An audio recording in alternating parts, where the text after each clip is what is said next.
Penaksiran rata-rata dan proporsi akan dibahas di video kali ini.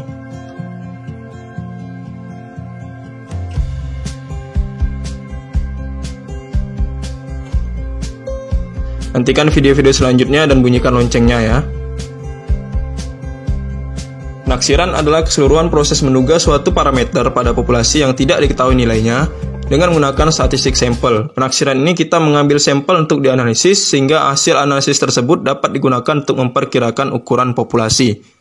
Penggunaan penaksiran di sini sebenarnya sudah dibahas di beberapa materi sebelumnya, yaitu analisis tidak berkala, tren kuadratik, eksponensial, dan regresi linear. Jadi, sebagian statistik 1 dan sebagian besar di statistik 2 itu sebenarnya sudah ada membahas tentang prediksi atau penaksiran. Tapi beda dengan penaksiran yang sudah kita bahas lalu ya. Kalau penaksiran yang lalu menggunakan sederetan data, tapi kalau yang ini dia tidak menggunakan sederetan data ya. Nah, itu perbedaannya. Ada dua jenis penaksiran statistik atau pendugaan yang dilakukan terhadap populasi, yaitu pendugaan titik sama pendugaan interval. Nah, contoh dari sampel acak rata-rata tinggi badan mahasiswa Fakultas Ekonomi Bisnis ialah 65 kilo. Itu pendugaan menggunakan titik. Ya langsung, kayaknya rata-rata mahasiswa itu beratnya 65 kilo. Rata-rata berat mahasiswa itu adalah 50 kilo. Tinggi mahasiswa itu rata-rata adalah 160, misalnya seperti itu ya. Pakai titik. Tapi kalau misalnya penggunaan interval, yaitu dari sampel acak rata-rata berat badan mahasiswa FEB adalah 65 plus minus 1 kilo. Berarti apa ya? Kalau misalnya mahasiswa itu rata-rata beratnya 65, ya palinglah tidak jauh beda, ada yang 66, ada yang 64. Nah, itu maksudnya plus minus 1. Jadi dia ada yang lebih dari 1, ada yang kurang dari 1. Ya, bisa 64, bisa 66. Itu menggunakan interval. Jadi pendugaan interval itu bisa dibilang dia ada semacam rentangnya. Tapi kalau pendugaan titik, dia langsung udah rata-rata itu 65 beratnya. Nah, kalau interval dia rentangnya antara 64 sampai 66. Berarti 65 plus minusnya itu adalah 1. Ya, plus 1 dan minus 1. Nah, seperti itulah pendugaan interval. Ya, semacam ada rentangnya. Kriteria penaksir yang baik. Statistik sampel yang digunakan untuk menduga parameter populasi harus memenuhi 3 kriteria berikut. Tidak bias, efisien, konsisten. Tidak bias itu statistik sampel yang digunakan sebagai penduga penaksir harus sama atau mendekati parameter populasi yang diduga. Efisien, statistik sampel memiliki standar deviasi yang kecil. Ingat, standar deviasi itu semakin baik kalau misalnya standar deviasinya itu semakin kecil. Semakin besar standar deviasinya berarti penyimpangannya juga akan semakin besar. Data yang baik itu adalah standar deviasinya kecil. Artinya apa ya? Penyimpangannya tidak semakin tinggi. Jadi penyimpangannya itu ya sangat-sangat kecil kan. Itulah data yang baik. Jadi dia itu standar deviasinya kecil. Semakin besar ya otomatis penyimpangannya juga besar. Data itu dianggap tidak baik kalau misalnya menyimpangnya sangat besar. Maksudnya menyimpang dari apa sih? Menyimpang dari pusat datanya atau menyimpang dari rata-ratanya. Nah, itu maksudnya penyimpangan data ya. Jadi penyimpangan data itu yang baik adalah kecil. Maksudnya menyimpang dari apa? Menyimpang dari pusat datanya atau dari rata-ratanya.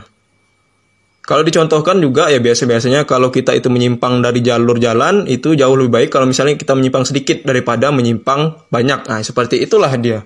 Sesuatu hal itu dianggap baik kalau misalnya penyimpangannya kecil kan, atau tindakan menyimpangnya itu sangat kecil lah, itulah dianggap negara yang makmur atau negara yang aman. Karena apa ya? Penyimpangannya sangat kecil.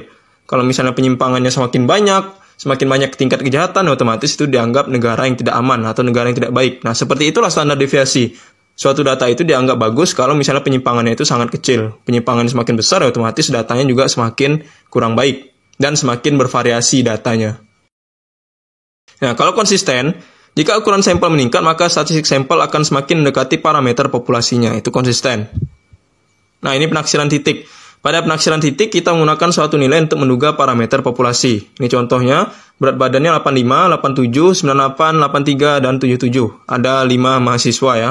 Untuk menduga rata-rata berat badan statistik teaching assistant, ini ya dianggaplah ada asisten mengajar dari statistik. Ada diambil 5 orang asisten sebagai sampel, maka rata-rata berat badan dari asisten tersebut adalah 86 kilo. Dari mana itu kita tahu atau kita peroleh 86 kilo? Ya, tinggal ini ditambahkan ya. 85 plus 87, 98 plus 83, 77. Dibagi dengan 5. Dapatlah hasilnya itu 86. Penaksiran interval.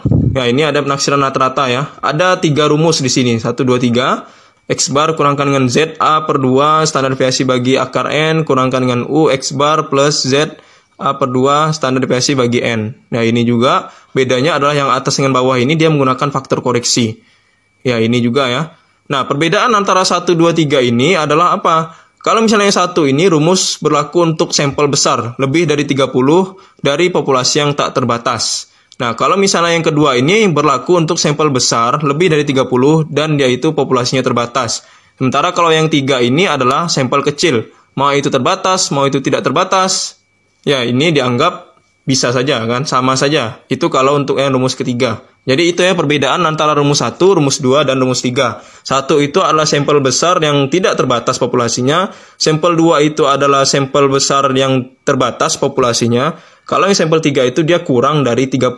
Udah itu aja perbedaannya. Ya, jadi seperti itu ya, kelihatannya saja rumit. Tapi kalau dicontohkan langsung ke ilustrasi tidak serumit itu ya. Nah, seperti biasa, langsung saja kita ke ilustrasi. Sebanyak 400 perusahaan swasta asing di Indonesia, seorang researcher atau peneliti menyatakan bahwa dari 80 perusahaan swasta asing di Indonesia yang ia teliti, modal perusahaan swasta asing yang berasal dari penjualan saham di bursa rata-rata senilai 900 juta. Standar deviasinya itu adalah 20 juta, dengan tingkat signifikansi sebesar 5%. Berapakah taksiran rata-rata modal perusahaan swasta asing dari penjualan saham di bursa? Nah, di sini sudah ada saya berikan catatan. Untuk menentukan menggunakan rumus yang mana, perlu diketahui dulu N per N-nya. Artinya apa? Sampel bagikan populasinya dulu, baru kita tahu dia masuk ke tidak terbatas atau yang terbatas. Nah, berbeda dengan yang distribusi yang rata-rata dahulu. Distribusi rata-rata yang dahulu itu tidak ada populasi, hanya sampel saja. Tapi kalau di ilustrasi ini kan ada populasinya 400, sampelnya adalah 80. Nah, seperti itu kan. Makanya kalau di ilustrasi seperti ini sudah berbeda dengan yang sebelum-sebelumnya. Jadi yang sebelum-sebelumnya itu dia hanya sampel saja, populasinya tidak ada, jadi dianggap masuk ke populasi yang tidak terbatas. Tapi kalau di sini populasinya ada, sampelnya ada, berarti kita tidak bisa langsung menggunakan rumus yang tidak terbatas kan. Kita harus tahu dulu kira-kira dia akan masuk ke populasi terbatas atau yang tidak terbatas. Gimana caranya? Kita harus menentukan sampel bagi populasinya dulu kan. Nah, seperti itu. Oke, jadi seperti itu ya, kita harus mengetahui sampel bagi populasinya dulu. Sampelnya adalah 80 kan, populasinya adalah 400 ya. Kalau misalnya kita itu bingung menentukan mana populasi mana sampel, ya gampang aja. Pokoknya populasi itu pasti yang besar, sampel itu pasti yang kecil. Itu sudah bisa dipastikan ya. Populasi itu pasti besar. Kalau sampel itu juga pasti kecil. Tidak mungkin sampel itu lebih besar daripada populasinya. Itu sudah pasti salah. Nah, di sini 80 bagikan dengan 400, hasilnya adalah berapa? 0,2. Peraturan yang ada di rumus ini adalah apa? Kalau misalnya kurang dari 0,05 itu dia tidak terbatas. Kalau misalnya lebih dari 0,05 masuk ke terbatas. Ya, lebih daripada 0,05 itu terbatas, kurang dari 0,05 itu dia tidak terbatas. Maksudnya apa? Maksudnya hasil dari pembagian antara sampel dengan populasi tadi kan. Jadi pembagian sampel dengan populasi tadi itu berapa hasilnya? Nah, hasil dari itu kita lihat kalau misalnya kurang dari 0,05 tidak terbatas, tapi kalau lebih daripada 0,05 masuk ke populasi terbatas. Oke, 80 bagikan dengan 400 hasilnya adalah berapa? 0,2. 0,2 ya. 0,2 itu lebih besar atau lebih kecil daripada 0,05? Lebih besar daripada 0,05 kan? Ingat itu 0,05. Berarti nolnya itu ada satu di belakang komanya ya. Sementara 80 bagikan 400 hasilnya adalah 0,2 kan? Ya, jadi 80 bagikan 400 itu hasilnya adalah 0,2. 0,2 lebih besar daripada 0,05 ya. Di sini 0,05, bukan 0,5. Hati-hati jangan sampai salah, teliti ya. Jadi 0,2 itu lebih besar daripada 0,05. Karena nolnya di sini ya lebih banyak ya. Kalau di sini kan nolnya hanya 1 ya. Otomatis dia akan lebih banyak yang 0,2. Atau bisa dibilang apa? 20 pasti lebih banyak daripada 5. Seperti itulah dia. Oke, karena kita sudah tahu bahwa sampel dibagi populasinya itu lebih besar daripada 0,05, berarti dia akan masuk ke populasi yang terbatas. Populasi yang terbatas, berarti kita akan menggunakan rumus yang kedua ini, X bar kurangkan ZA per 2, standar deviasi, N per N kurangkan dengan N kurang 1, dan seterusnya. Sebenarnya antara yang X bar di sini dengan X bar di sini sama. Perbedaannya apa? Hanya plus saja dan minus. Ini adalah minus, ini plus. Tapi sisanya rumusnya sama. X bar, kemudian ZA per 2, standar deviasi bagi akar N, kemudian N per N, di sini juga N per N. Ya, jadi sama. Sebenarnya kalau misalnya sepotong ini saja sudah cukup. Ya, di sini yang membedakannya hanya di sini minus, ini adalah plus, itu saja. Atasnya juga begitu. X bar, ini juga X bar, ZA per 2, ini juga ZA per 2, standar deviasi bagi akar N, ini juga standar deviasi bagi akar N. Jadi intinya adalah ya sama, sepotong ini. Sepotong yang sebelum U ini. Sisa setelah U ini adalah plus, itu saja perbedaannya, sama. Jadi jangan kalian menganggap bahwa aduh rumus ini panjang, cukup rumit sehingga kayaknya ini agak sulit. Ya, tidak seperti itu juga. Ya, kalau diperhatikan dengan sama ya seperti itu ya. Sama, intinya adalah sama, hanya saja yang membedakan itu minus di sini dan plus. Ya. Ini X bar, ini juga X bar, TA per 2, S per akar N, S per akar N. Ya, jadi seperti itu. Nah, kita sudah tahu bahwa kita akan menggunakan yang rumus kedua karena apa? Dia masuk ke N per N-nya itu lebih daripada 0,05 kan? 0,2 tadi lebih besar daripada 0,05. Berarti kita akan menggunakan yang rumus kedua. Oke, jadi langsung salin ulang. Nah, ini yang harus kita lakukan adalah kita harus mencari ZA per 2 dulu. Karena apa? Itu pasti kita belum dapatkan. ZA per 2, ini juga TA per 2. Artinya apa? Kita itu harus mencari ZA per 2 atau TA per 2 dulu, baru kita bisa menyelesaikan yang lain. 1 kurangkan dengan alfa bagi 2. Alfanya adalah 0,05. Ingat, yang sudah saya bilang dahulu, kalau misalnya tidak ditentukan, udah langsung aja menggunakan yang alfa 0,05. Oke, jadi sini 1 kurangkan dengan alfa atau 1 kurangkan dengan 0,05. Ini juga memang rumusnya ya, 1 kurang alfa bagi 2 itu memang sudah ada rumusnya.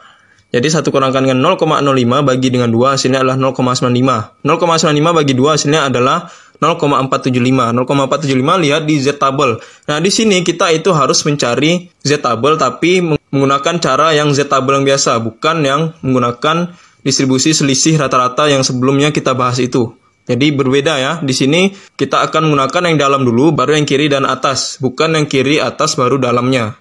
Dalam dulu, baru kiri dan atas. Oke, kita harus lihat 0,475, lihat di Z table yang two tail.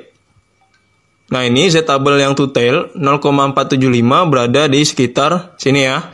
Nah, 0,475 itu di daerah 1,9 dan juga 6. Makanya di sini 1,96. Oke, kemudian 900. 900 itu apa? 900 adalah yang penjualan saham di bursa rata-rata itu ya. Nah, 1,96 yang barusan kita cari di sini ya, minus 1,96 dibagi dengan 20. 20 itu apa? 20 adalah standar deviasinya. Nah, ini standar deviasinya 20 bagi dengan akar 80, akar N atau akar dari sampel itu. Sampelnya adalah 80 kan? Nah, ini 80 perusahaan swasta asing ya. Jadi 80 itu adalah yang N-nya. Jadi akar N, akar 80. 400 itu adalah jumlah populasi perusahaannya kan. Nah, ini 400 dikurangkan dengan 80 yang barusan kita cari di sini ya, atau adalah yang sampel tadi, sampelnya 80, 400 masih sama, kurangkan dengan 1, itu memang rumusnya. Kemudian kurang dari U. Nah, coba lihat di sini. 900 masih sama kan? 900 juga. 1,96 juga sama di sini. 20 per akar 80, ini juga sama, 20 per akar 80. 400 kurangkan 80, ini juga sama. Artinya apa? Yang membedakan hanya plus dan minus, seperti yang sudah saya jelaskan tadi. Ya, jadi kalau kita itu yang sebelum U-nya ini sebenarnya sudah cukup menggambarkan. Ya, jadi tinggal disalin ulang aja. Yang membedakannya ingat hanya plus dan minus yang ada di sini. Sisanya itu sama. Ya, jadi benar-benar sama. Yang membedakan hanya tanda saja. Ya, langsung ini diteruskan aja ya. Berarti kalau kita sudah dapat angka seperti ini, ingat kita itu harus menyelesaikan yang dalam sini dulu dan dalam akar dulu. Nah, atau saya jabarkan kembali di sini, 900 kurangkan dengan 1,96 kalikan dengan 20. Nah, akar 80 itu hasilnya adalah 8,942. Jadi selesaikan yang akar dulu ini, ya akar 80 hasilnya adalah 8,9442. Kalikan dengan 400 kurangkan dengan 80 hasilnya adalah 320. 400 kurangkan dengan 1 hasilnya adalah 399.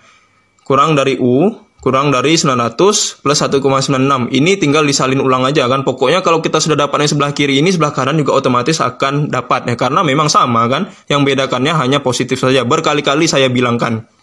Nah, jadi ini cukup disalin ulang. Nah, ini juga langsung kita kerjakan ya. Berarti 20 bagikan dengan 8,9442 hasilnya adalah 2,236. Nah, di sini masih sama ya, 900 kurangkan 1,96, tapi 20 bagikan dengan 8,944 hasilnya adalah 2,236. 320 bagikan dengan 399 hasilnya adalah akar 320 bagi 399. Ingat, karena di dalam akar itu masih ada pembagian, harus kita selesaikan. Ini juga sudah saya bilang bahwa yang ada dalam akar itu kita harus selesaikan dulu operasinya. Baik itu kali, tambah, bagi, kurang, dan lain sebagainya. Harus kita selesaikan dulu, baru kita bisa akarkan. Ini juga, jadi 320 bagikan dengan 399 itu diselesaikan dahulu operasinya ya. Dapatlah 0,802. Itu adalah pembagian dari 320 dan 399. Ya, kalau ini juga sama tadi saya bilang, tinggal diteruskan aja, disalin ulang ya. Yang bedakan hanya positif. Nah, kemudian 1,96 dikalikan dengan 2,236 hasilnya 4,3825. Kemudian akar dari 0,802 itu hasilnya adalah 0,895. Jadi ini juga harus diselesaikan dulu, jangan langsung dikurangkan ya. Sudah ada saya jelaskan bahwa jangan sampai kalian kurangkan atau tambahkan dulu, tidak boleh. Ini kita harus selesaikan yang ada di akar atau perkalian ini dulu, baru kita bisa menguranginya. Jangan sampai kalian langsung 900 kurangkan dengan 1,96, itu jelas-jelas salah. Jadi harus selesaikan yang ada di akar, perkalian, dan lain sebagainya yang ada di sini dulu. Baru kita bisa mengurangi dengan yang 900. Ini juga. Oke, jadi 4,382 kalikan dengan 0,89 itu hasilnya adalah 3,92. Barulah di sini 900 dikurangkan dengan 3,92. Boleh kita kurangi langsung ya. Karena di sini operasinya sudah kita selesaikan ya. Ini perkaliannya sudah kita selesaikan kan. Berarti ya langsung aja kan 4,3 dikalikan dengan 0,89 hasilnya 3,92. 900 kurangkan dengan 3,92 hasilnya adalah 896,07. Itulah nilai yang ingin kita cari atau nilai yang ingin kita perkirakan. Berapa nilainya kita tidak tahu. Tapi di penaksiran ini kita akan menentukan batas atas dan batas bawahnya. Ini batas bawah, ini batas atasnya. Nah, yang seperti saya bilang tadi, ini tinggal diteruskan aja 4,3 dikalikan dengan 0,89 ya. Kalau di sini adalah dikurang, di sini adalah ditambah. Ya, 3,924 itu juga masih sama ya dengan yang sebelah sini.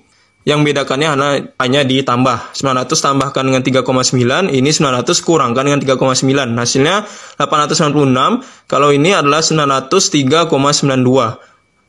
Jadi perkiraannya itu adalah 896 juta sampai ke 903. Batas bawahnya itu adalah 896, batas atasnya adalah 903. Nah, ini adalah kurang dari U. Masih sama ya. Kurang dari U-nya inilah yang memang dibiarkan saja karena di sini adalah penaksiran atau perkiraannya.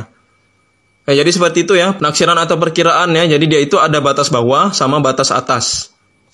Nah, kalau di sini dengan tingkat signifikansi 5%, rata-rata modal perusahaan swasta asing dari penjualan saham di bursa berkisar antara 896 sampai ke 903. Nah, itulah penaksirannya. Jadi dianggap bahwa dengan tingkat kepercayaan 5%, penjualan saham di bursa itu berkisar antara 896 juta sampai ke 903 juta. Itu adalah perkiraannya atau penaksirannya. Ya, jadi itulah penaksiran. Ada yang batas bawah 896 juta, batas atasnya adalah 903 juta. Nah, ini penaksiran proporsi. Kata proporsi menunjukkan persentase dari suatu bagian atau unsur dari suatu bagian. Proporsi menunjukkan jumlah bagian tertentu dari suatu kelompok. Nah, ini rumusnya. Hampir sama juga dengan tadi. Apa perbedaan antara rumus 1, 2 dengan 3? Kalau rumus 1 itu dia berlaku untuk populasi yang tidak terbatas dan N per N-nya itu kurang dari 0,05. Populasi besar yang tidak terbatas, dia akan menggunakan yang rumus 1. N per N besar, kurangkan dengan 0,05. Hasilnya adalah di bawah dari 0,05. Itu untuk populasi yang tidak terbatas. Kalau untuk yang rumus kedua, itu untuk populasi yang terbatas. Kalau misalnya sampel bagi populasinya lebih daripada 0,05. Nah, kalau sampel kecil, ini rumusnya. Hampir sama juga dengan tadi, antara yang sebelah kiri dengan sebelah kanan, itu dia hampir sama rumusnya ya. Nah, ini sebelah kanan dengan sebelah kiri itu sama. Lihat, X per N, ini juga X per N. ZA per 2, ini juga ZA per 2. X per N 1 kurangan X per N, ini juga sama. Ya. Jadi, sebelah kiri dengan sebelah kanan itu sama. Yang bedakannya hanya positif saja. Ini juga minus dan plus. X per N, ZA per 2, ZA per 2. Kemudian X per N, akar N kurangkan dengan N kurang 1. Ini juga sama. Ya. Ingat, kalau yang satu itu kalau misalnya sampel bagikan populasi kurang dari 0,05, maka menggunakan rumus populasi yang tidak terbatas. Tapi kalau misalnya yang sampel bagi populasinya lebih daripada 0,05, itu akan menggunakan populasi yang terbatas. Nah, kalau ini untuk yang sampel kecil, ini juga sama. Yang bedakannya hanya minus dan plus yang ada di sini. Tapi rumus yang sebelum Pi dan setelah Pi ini dia sama. TA itu adalah A per 2, kemudian DF N kurangkan 1.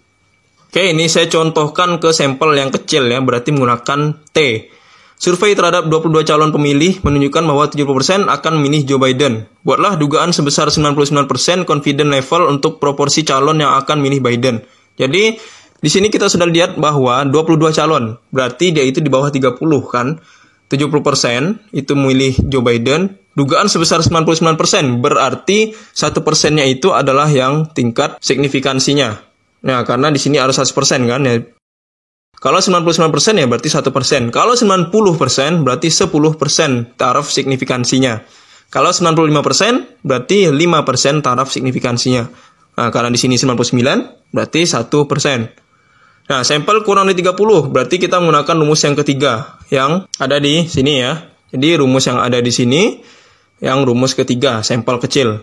Nah, cara mencarinya itu kita harus menentukan dulu DF atau degree of freedom. Degree of freedom-nya itu adalah 22 di sini ya, 22 calon yang 22 sampel ini kurangkan dengan 1. Itu memang rumusnya, dikurangi dengan 1.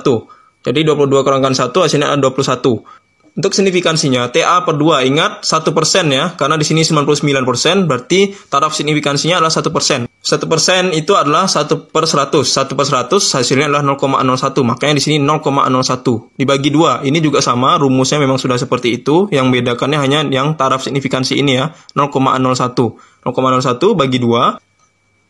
0,01 itu ingat mengikuti dari yang soal di sini ya. Mengikuti dari yang taraf signifikan. Kalau di sini 95% berarti di sini adalah 0,05. Nah, karena di sini 99 berarti 0,01. 0,01 dibagi dengan 2 hasilnya adalah 0,005 dan 21. Nah, di sini kita harus mencari lagi tapi menggunakan tabel T ya. Ingat, karena sampelnya itu kurang dari 30 berarti kita harus menggunakan tabel T. Di awal-awal sudah diberitahu bahwa kalau misalnya lebih dari 30 itu berarti menggunakan tabel Z. Tapi kalau misalnya kurang dari 30 harus menggunakan tabel T. Oke, di sini kita sudah dapatkan ya, 21 dan 0,05. Kita harus melihat tabel T kembali. Ingat kalau tabel T itu dia terbalik dengan tabel Z. Dia harus mencari yang sebelah kiri atas baru yang dalamnya. Ya, jadi tabel T itu 0,005 dan 21. Kita lihat di tabel T. Nah, ini tabel T. Tadi kita sudah tahu bahwa 0,05 dan 21 ya. Ini 0,05 dan 21. Nah, ini 2,8314. Makanya di sini saya tuliskan 2,831. Kemudian X per N adalah 0,7. 0,7 itu dapat dari mana? Ini kan 70%. 70%, 70 per 100 hasilnya adalah 0,7. Itulah X per N. Ya, langsung aja kita masukkan di sini X per N yang tadi, 0,7, yang 70%. Kemudian 2,831. 2,831 itu yang barusan kita cari juga, T tabel. Nah, ini. T tabelnya 2,831. Kemudian akar dari 0,7. 0,7 itu dapat dari sini ya. Ya 0,7. 0,3 dapat dari mana ya? Berarti 1 kurangkan dengan 0,7 kan. 1 kurangkan dengan 0,7 hasilnya adalah 0,3.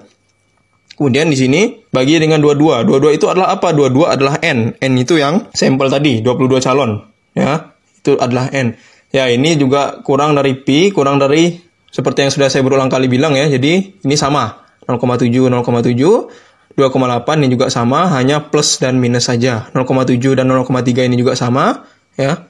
Ingat, ini menggunakan rumus yang ketiga. Rumus yang ketiga jabarannya seperti ini, sudah saya tulis ulang, sudah saya salin ulang ya. Ya, angka-angka yang sudah ada di sini sudah saya jelaskan tadi.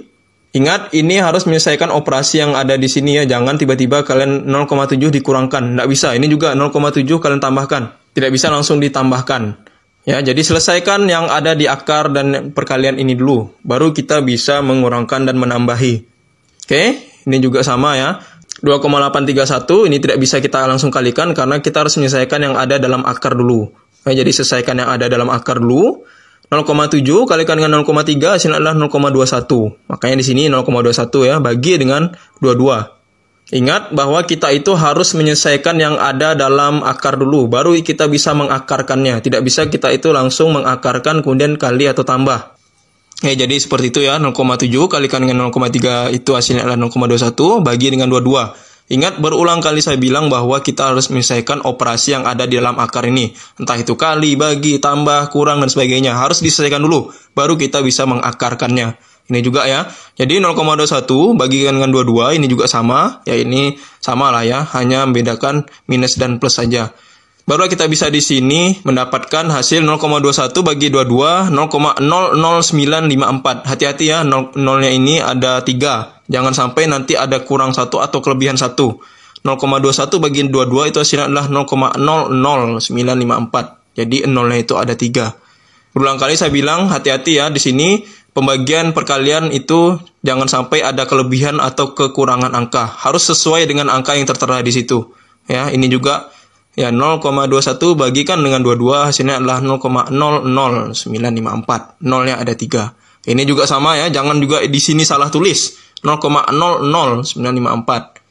Nah, ini juga plus lah ya, 0,7 plus 2,831. Oke. Nah, barulah di sini kita akan mengakarkan dari 0,00954. Hasil dari akarnya adalah 0,0977. Jangan sampai salah ya. Nolnya menjadi 2 saja di sini. Ini juga nolnya menjadi 2 saja di sini. Akar dari 0,00954, ya ini juga akan menjadi 0,097. Dari awalnya itu nolnya 3 menjadi 2 saja. Nah, ini juga ya, menjadi 2 saja. Nah, barulah di sini kita akan mengalihkan 2,831. Ya, 2,831-nya belum kita bisa apa-apakan ya di atas ini ya. Ini juga ya, di atas ini tidak bisa kita apa-apakan karena kita harus menyelesaikan yang ada dalam akar dulu. Nih, menyelesaikan yang ada dalam akar dulu. Sudah dapat operasinya, baru diakarkan. Nah, barulah di sini kita bisa mengalihkannya. Ini juga ya, jadi barulah di sini kita bisa mengalihkannya. Tidak bisa kita apa-apakan dulu 2,831-nya di atas ini. Karena memang harus menyelesaikan yang akar dulu. 2,831 kalikan dengan 0,09, hasilnya adalah 0,27. Ini juga 0,7-nya tidak bisa kita apa-apakan di atas. Intinya apa? Di atas ini kita tidak bisa mengapa-apakan 0,7 dan 2,83. Ya, tidak bisa. Yang ini juga tidak bisa kita apa-apakan 0,7 dan 2,831-nya. Ingat, ini tidak bisa kita tambah dan kurangi langsung. Ini juga 0,7 dan 28 tidak bisa kita apa-apakan. Ini juga tidak bisa kita apa-apakan. Di sini baru 2,831 yang kita bisa kalikan dengan 0,097 ya. Jadi 2,831 kalikan dengan 0,097 hasilnya adalah 0,27. Ini juga ya, 2,831 kalikan 0,097 hasilnya 0,27. Ini sama tadi saya bilang. Pokoknya kalau sudah dapat sebelah kiri, sebelah kanan juga pasti akan dapat. Yang bedakannya hanyalah minus dan plus ya. Jadi di sini plus semua, kalau ini adalah minus semua. 0,7 kurangkan dengan 0,27 hasilnya adalah 0,423. Ini 0,7 plus 0,27 hasilnya 0,97. Hati-hati dalam pengurangan dan perkalian ya. Ini 2,83 kalikan 0,097 hasilnya 0,27. Nolnya hanya satu aja. Ini juga 2,831 kalikan dengan 0,09 hasilnya adalah 0,27. Nolnya jadi 1. Nah, 0,7 tambahkan dengan 0,27 hasilnya 0,97. Kalau yang ini 0,7 kurangkan dengan 0,27 hasilnya adalah 0,423. Sebelah kiri itu batas bawah, sebelah kanan itu adalah batas atas. Ya, jadi pasti yang sebelah kiri akan lebih kecil daripada yang sebelah kanannya. Ya, karena di sini berkurang kan, kalau di sini ditambah. Makanya saya bilang, kalau sebelah kiri dia itu pasti akan kecil, sebelah kanan pasti akan besar. Karena apa? Sebelah kiri itu adalah batas bawah, sebelah kanan itu adalah batas yang atas. Kita akan coba lihat ilustrasi yang awal tadi. Nah, ini ilustrasi awal tadi juga seperti itu kan. Ini minus, ini plus. Otomatis apa yang sebelah kiri pasti akan lebih kecil daripada yang sebelah kanannya. Karena apa? Sebelah kiri itu adalah batas bawah, sebelah kanan adalah batas atas. Sudah terbukti ya. Ya, lebih gampangnya gitu aja. Pokoknya sebelah kiri pasti kecil, sebelah kanan pasti akan lebih besar. Ini pi masih sama, karena itulah penaksiran. Jadi kita tidak tahu berapa pastinya, tapi kita sudah tahu batasannya itu, kalau yang bawah adalah 0,42, batasan atasnya adalah 0,97. Nah, ini, jadi dengan tingkat signifikansi 1%, proporsi calon yang akan milih Biden berkisar antara 42% sampai 97%. Jadi, di sini penaksiran atau perkiraannya itu dengan taraf signifikan 1% itu kira-kira yang akan milih Biden itu antara 42% sampai ke 97%. Berarti lumayan tinggi ya. Baik, terima kasih. Semoga bisa memahami apa yang sudah saya sampaikan. Seperti biasa, ini adalah latihan, tapi latihan yang terakhir untuk materi ini ya. Nah, lihat di sini latihan yang satu. Ya, jadi kerjakan yang latihan satu aja ya. Baik, selamat mengerjakan. Semoga yang sudah saya sampaikan itu bisa jelas dan semoga bisa mengerjakan latihannya dengan baik dan benar. Sampai jumpa di video-video selanjutnya yang akan bahas mengenai materi selanjutnya.